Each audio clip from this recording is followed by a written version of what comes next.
nations, Excellencies, I welcome you to India for the G20 Foreign Ministers meeting. India has selected the theme of One Earth, One Family, One Future for its G20 presidency. It signals the need for unity of purpose and unity of action. I hope that your meeting today will reflect the spirit of coming together for achieving common and concrete objectives. Excellencies, we must all acknowledge that multi and concrete objectives.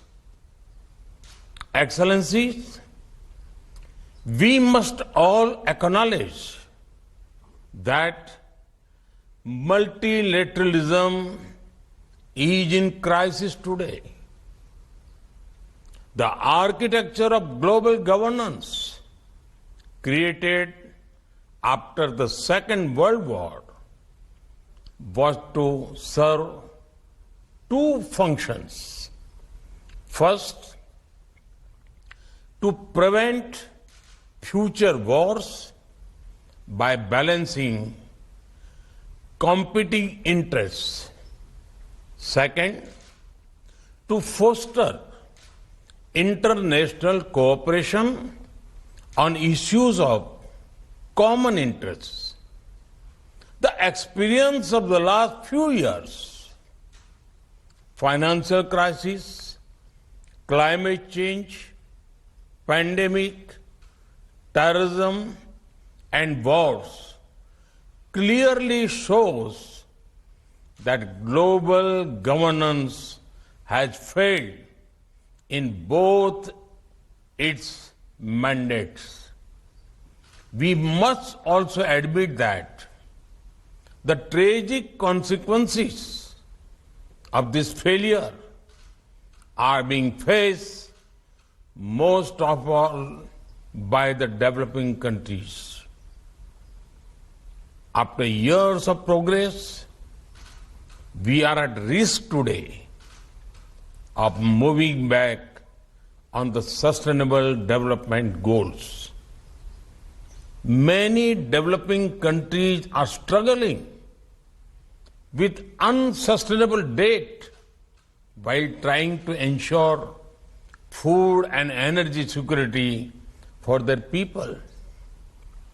They are also the ones most affected by global warming caused by richer countries.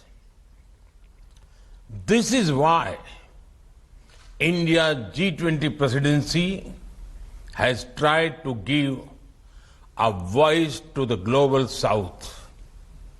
No group can claim global leadership without listening to those most affected by its decisions. Excellencies, you are meeting at a time of deep global divisions. As Foreign Minister, it is but natural that your discussions are affected by the geopolitical tensions of the day.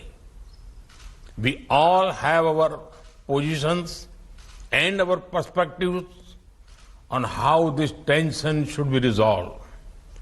However, at the leading economies of the world, we also have a responsibility toward those who are not in this room. The world looks upon the G20 to ease the challenges of growth, development, economic resilience, disaster resilience, financial stability, transnational crime, corruption, terrorism, and food and energy security.